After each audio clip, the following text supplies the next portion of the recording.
too much noise today. I just need the road, the rain, and the hum of the engine.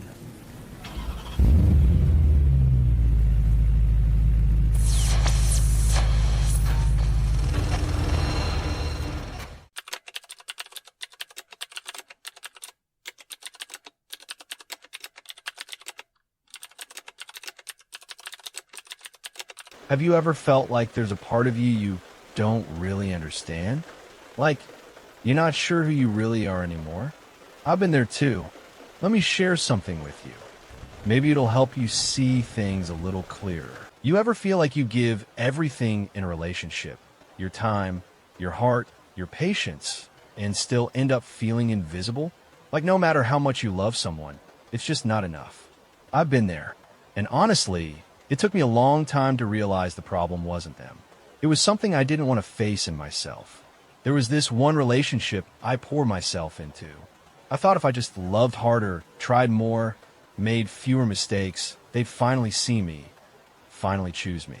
But it always felt like I was chasing something just out of reach.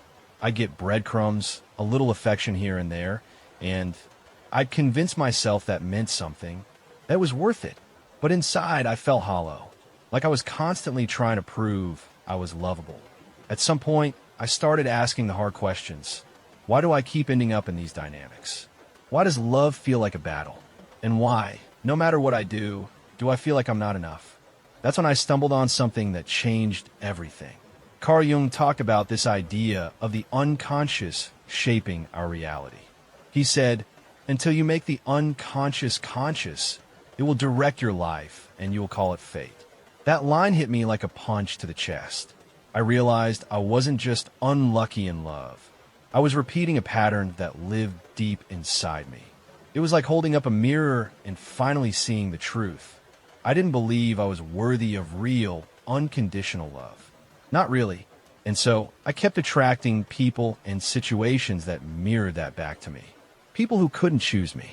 People who made me feel like I had to earn every scrap of attention. It's strange, isn't it?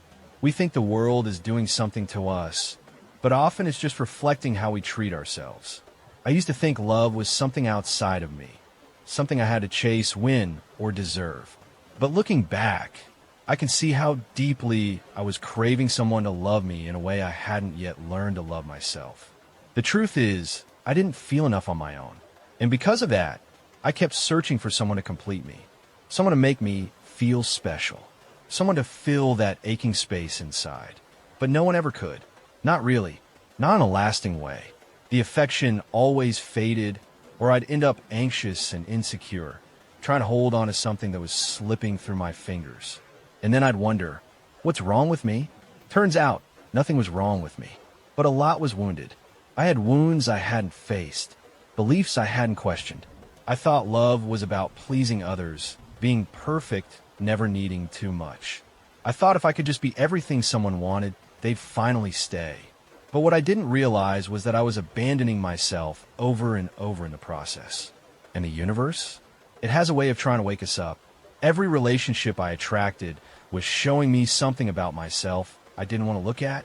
My fear of abandonment, my need for approval, my unhealed shame. It all kept playing out like a broken record, and I kept calling it love. But real love, it doesn't make you feel small. It doesn't keep you guessing. It doesn't make you feel like you have to disappear just to be worthy.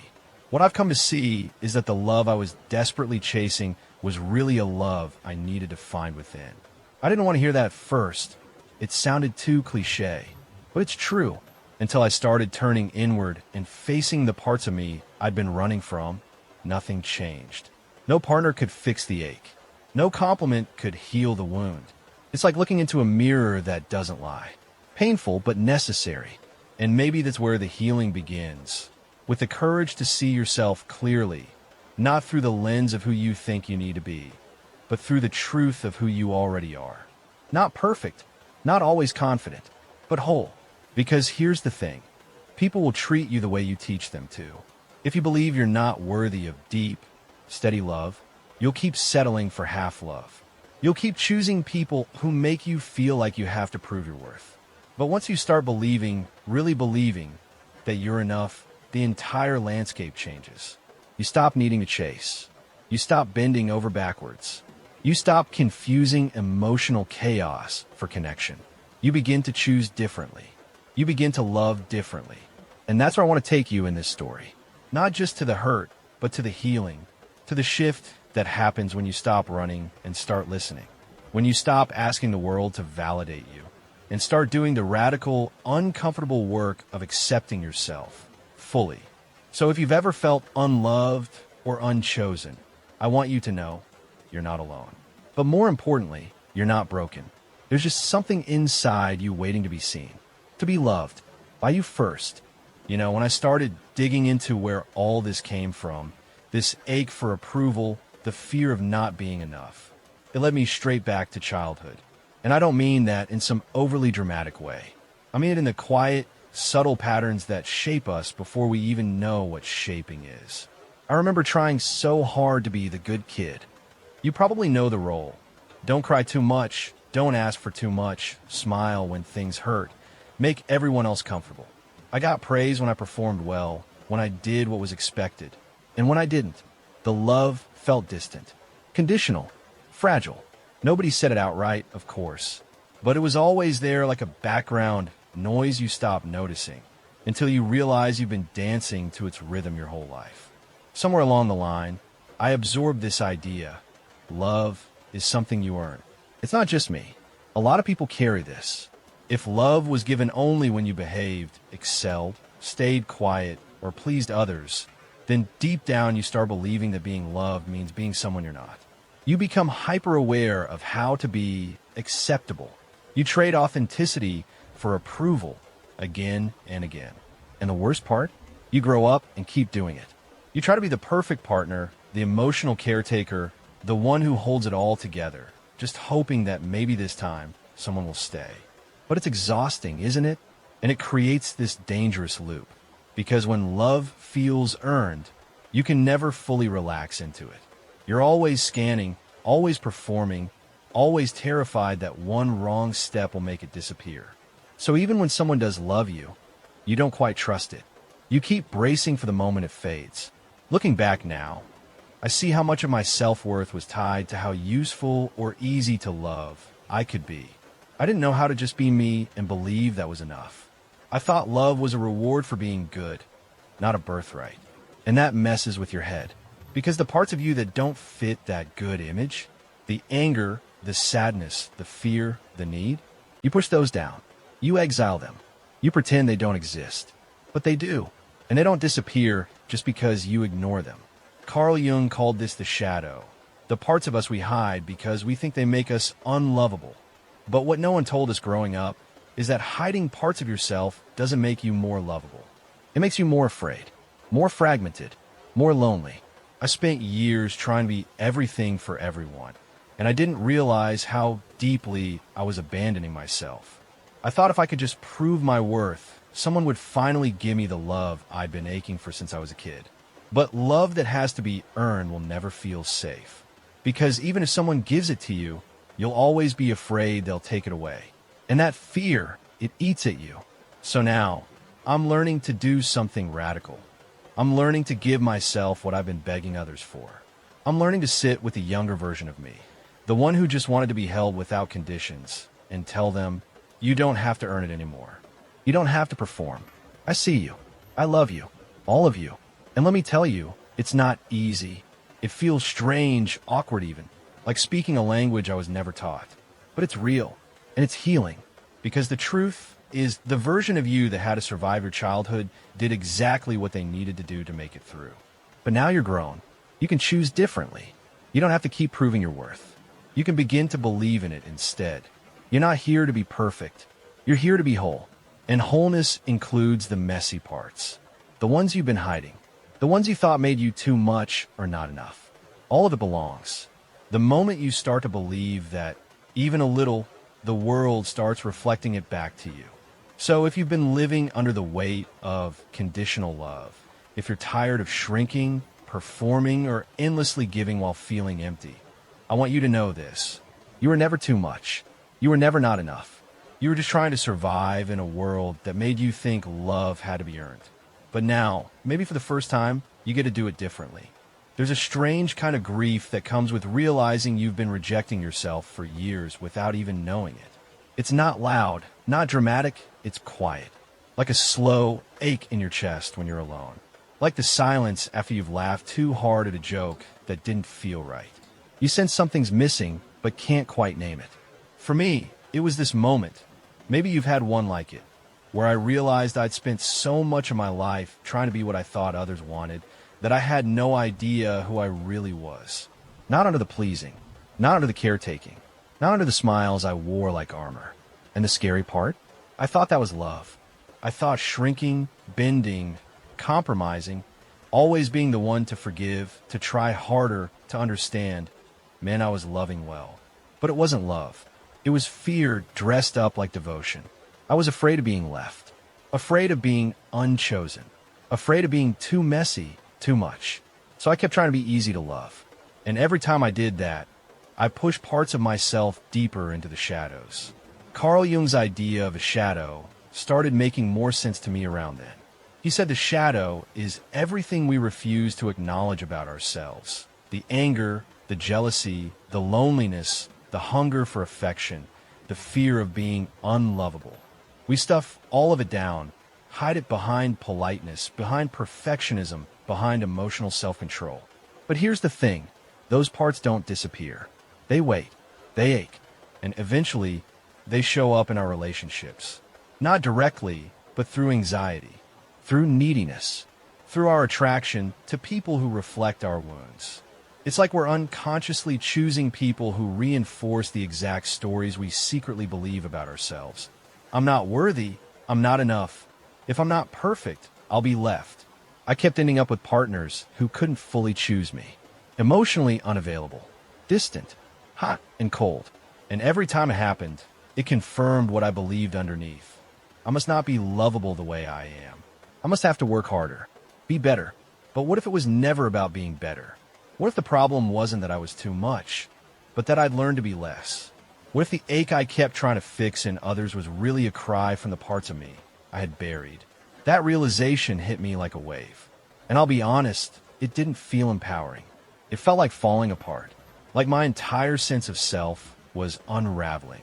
But looking back, that breakdown was the beginning of a breakthrough. Because for the first time, I started to let those hidden parts speak. The anger, the sadness, the fear. I stopped judging them. I listened. And you know what I heard beneath it all? I just want to be accepted, fully, as I am. That voice, raw, scared, honest, it didn't want to be fixed. It wanted to be held. It wanted to be seen. And I had spent years turning away from it, thinking I was doing the right thing by being strong, composed, lovable. But what if real strength is letting yourself be fully seen, even in the mess? That's when I started the slow work of integrating my shadow. Not fixing it, not overcoming it, just seeing it, accepting it, making space for it at the table. And something surprising happened. The more I stopped rejecting myself, the less I felt the need to chase love. The more I allowed my vulnerability to exist, the less I was attracted to people who made me feel unsafe. It's like when you stop abandoning yourself, you stop tolerating relationships that do the same. And I'm not saying it's easy. There's still moments where the old patterns whisper, hide that part. Be quieter. Be easier. But I'm learning to recognize those voices for what they are. Echoes from a time when I thought love had to be earned by erasing who I was. Now, I try to remind myself daily, I don't have to be less to be loved. I don't have to dim my emotions to be safe. I don't have to betray myself to belong. You don't either. The parts you think make you unlovable, the ones you've shoved into the dark, are often the most beautiful parts of you. The raw, unfiltered truth of who you are is not your shame. It's your power. And the more you begin to accept those pieces, the more whole you become.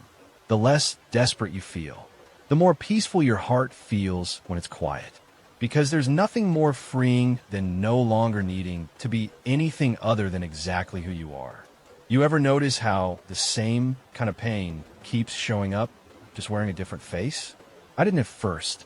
I kept thinking each heartbreak was unique, each disappointment some unfortunate coincidence. But eventually, I couldn't ignore the pattern. The same feelings of not being seen, The same gut-level fear of being left. The same moment where I realized I was giving everything and still feeling empty.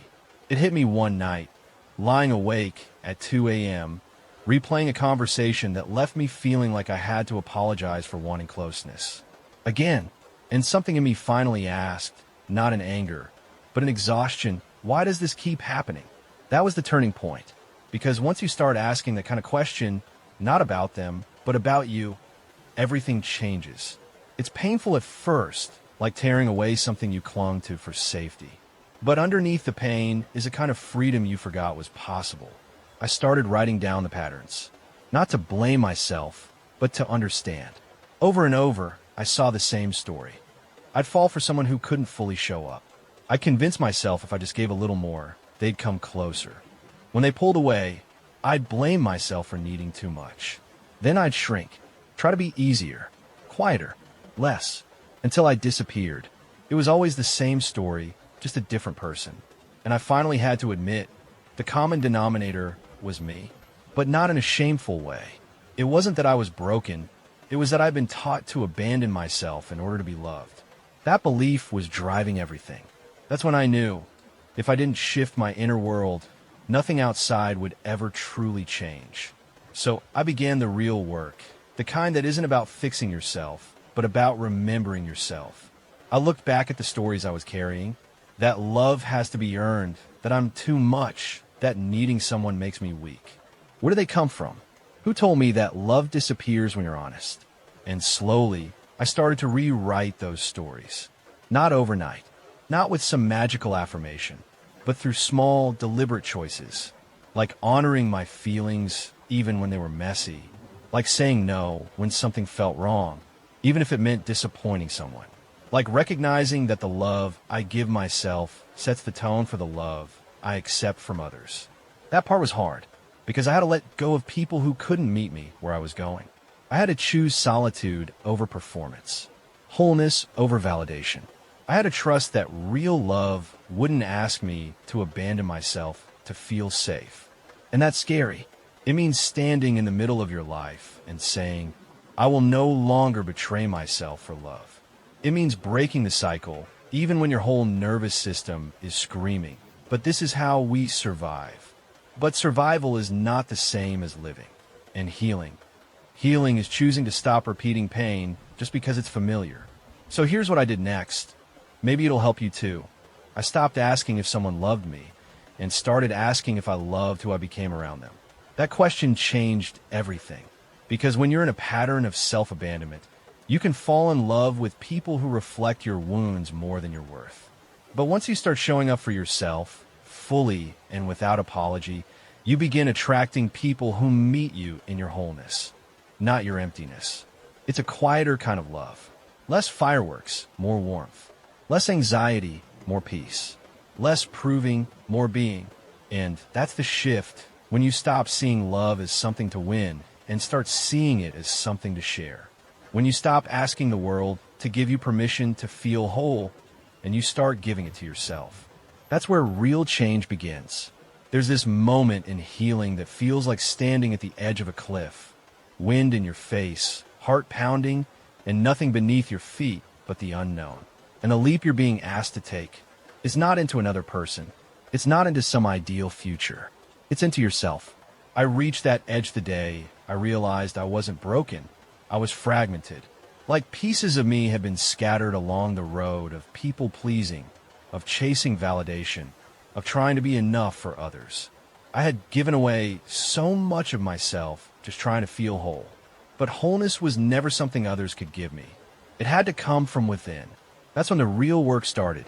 Integration. Not just healing the wounds, but welcoming back the parts of me I had exiled. The emotional, raw, chaotic, beautiful parts. The ones I thought made me too much. The ones I thought I had to suppress to be loved. Carl Jung's shadow. Remember that?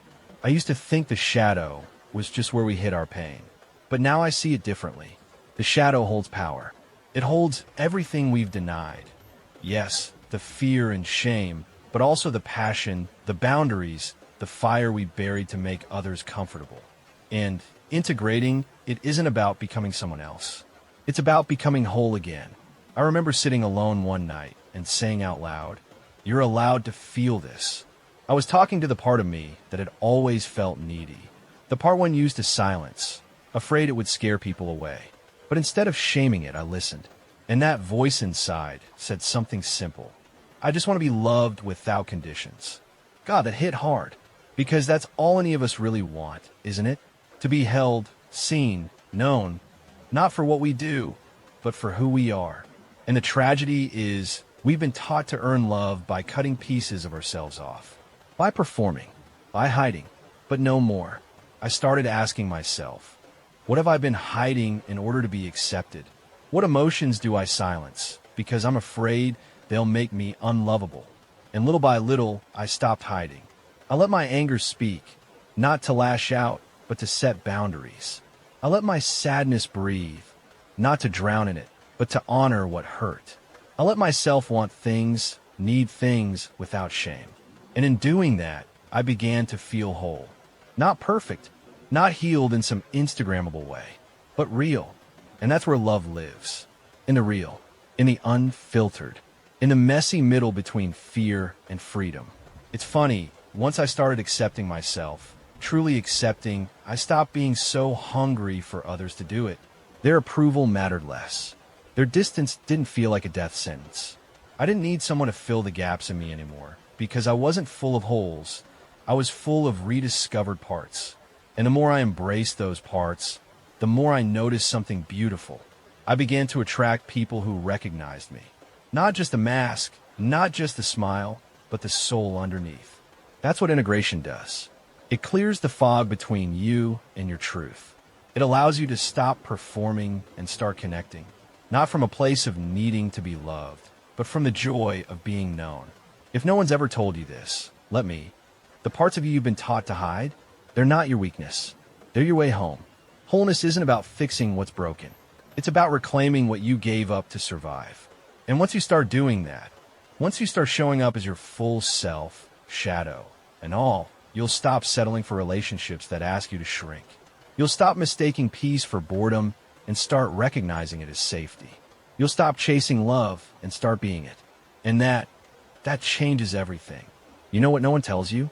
That even after all the insight, all the journaling, all the healing, you'll still be afraid sometimes. Afraid to open your heart again. Afraid to trust. Afraid to love.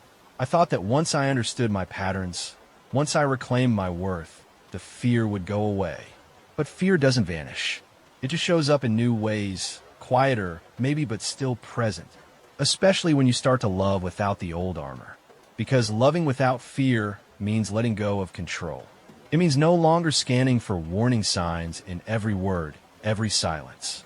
It means not letting the past dictate the present. And that is terrifying. There was someone, after I'd done a lot of inner work, who saw me in a way I wasn't used to. No games, no emotional distance, no power struggle. Just presence, steadiness, kindness. And I didn't trust it. Not at first. Every part of me that had learned love equals anxiety started waiting for the catch. I kept looking for signs it would fall apart. I picked at the connection, not because it was wrong, but because it was safe. And safe felt unfamiliar. Isn't that wild? Sometimes we reject the very thing we've been praying for, simply because it doesn't match our old wounds. That's when I realized fear doesn't just live in pain. It also lives in peace. Because peace means letting go of the hypervigilance, of the need to manage everything, of the belief that love must be earned or chased or controlled. And when you let go of that, you have to trust, not just the other person, but yourself. You have to trust your intuition. Trust that you can survive disappointment. Trust that love doesn't mean losing yourself. Trust that even if someone leaves, it won't destroy you because you no longer abandon you. That kind of trust doesn't come easy.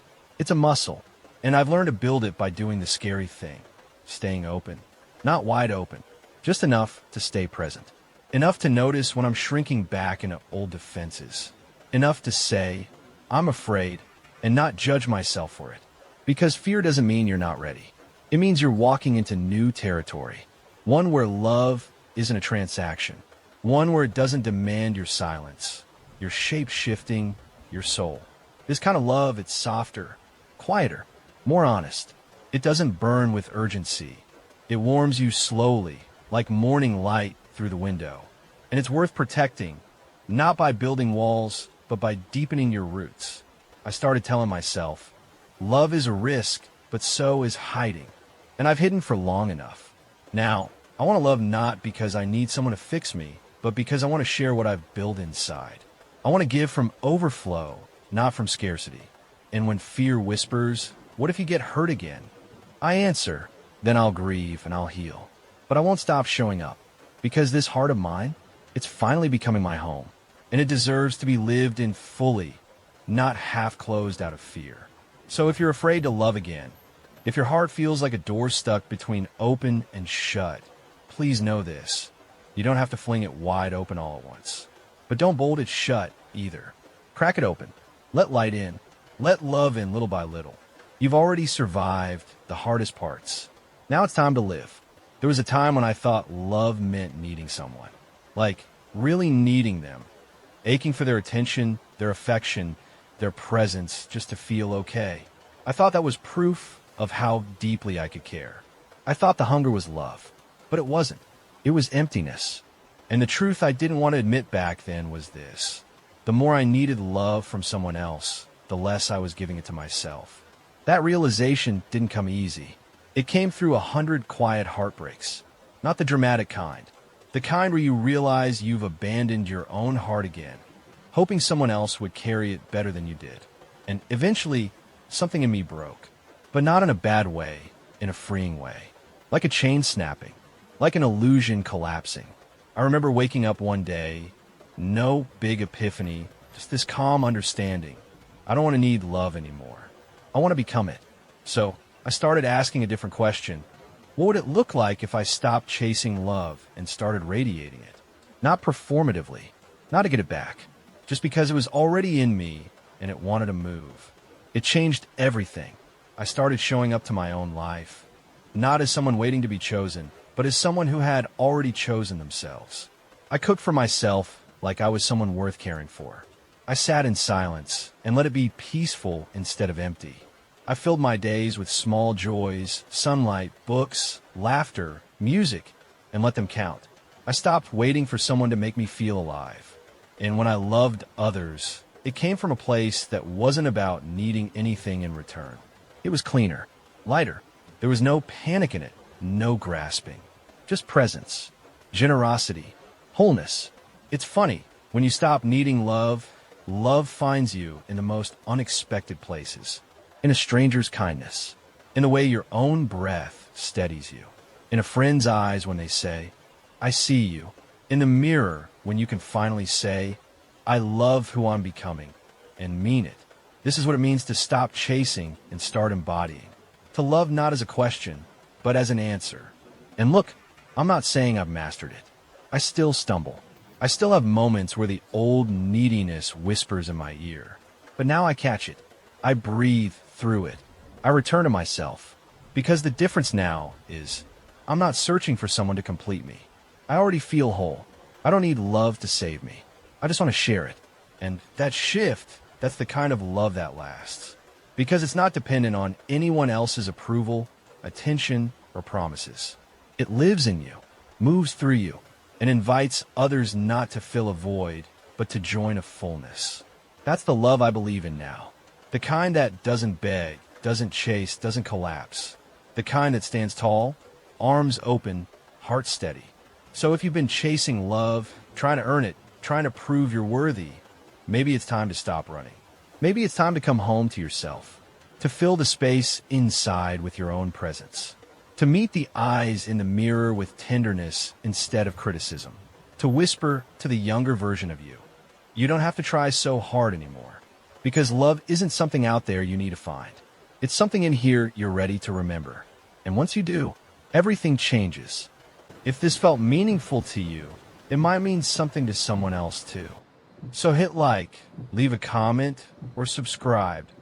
That's how YouTube knows to share it with others. Maybe together, we can help someone see things a little differently.